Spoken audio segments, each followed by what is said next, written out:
Ma'am जैसे हर कुछ के लिए तो सरकार देती ही है, जैसे कि पोशाक का, छात्रवृत्ति, तो क्या मतलब 20 और 30 रुपया का ये विस्पडी दे सकते हैं?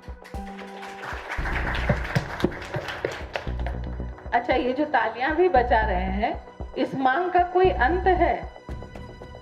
20 और 30 रुपए का विस्पर भी दे सकते हैं, कल को जीन पैंट भी दे सकते हैं, परसों को सुंदर जूते क्यों नहीं दे सकते हैं, नर्सों को वो नहीं कर सकते, और अंत में जब परिवार नियोजन की बात आएगी तो निरोध भी मुफ्त में ही देना पड़ेगा, है ना?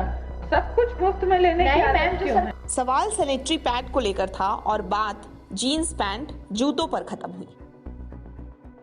सवाल था 9वीं 10वीं क्लास की छात्रा का और जवाब देने के लिए सामने थी बिहार की महिला विकास निगम की एमडी हरजोत कौर।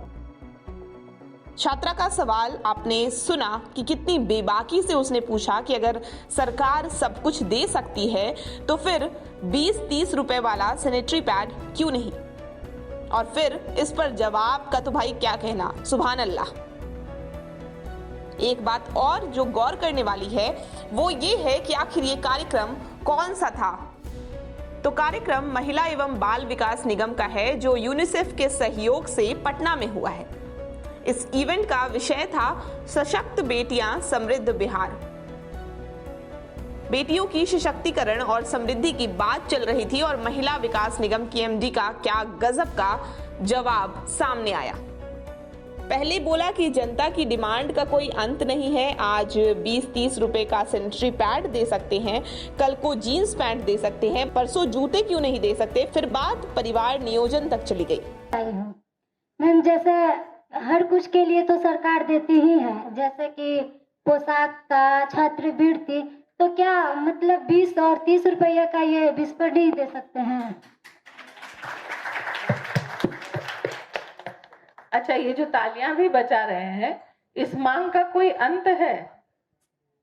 20 और 30 रुपए का विस्पर भी दे सकते हैं, कल को जीन पैंट भी दे सकते हैं, परसों को सुंदर जूते क्यों नहीं दे सकते हैं, नर्सों को वो नहीं कर सकते, और अंत में जब परिवार नियोजन की बात आएगी तो निरोध भी मुफ्त में ही देना पड़ेगा, है ना? सब कुछ मुफ्त में लेने की आदत क्यों है? इसके बाद लड़की ने जब कहा कि हम डिमांड कर सकते हैं क्योंकि हम वोट करते हैं, तो सुनिए उसके बाद मैडम इस पर कैसे तेवर दिखा गई। सरकार की बहुत सी योजनाएं हैं, लेकिन ये जो सोच है ना कि सरकार हमें 20 रुपए 30 रुपए नहीं दे सकती है, ये सोच गलत है। सरकार बहुत कुछ दे रही है और बहुत जगह पहुंच भी रहा है। के लिए भी आती है कितना अच्छा से, क्या वोट लेने के लिए आती है तो उस टाइम नहीं। अच्छा, मत दो तुम वोट, सरकार तुम्हारी है, बेवकूफी की इंतहा है। नहीं, मत दो तुम वोट, बन जाओ पाकिस्तान।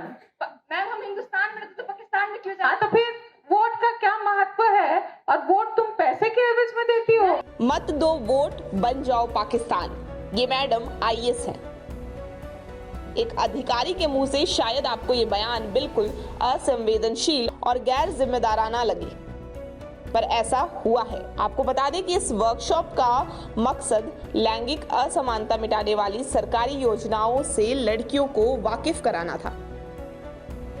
इसी सिलसिले में सवाल जवाब भी चल रहा था।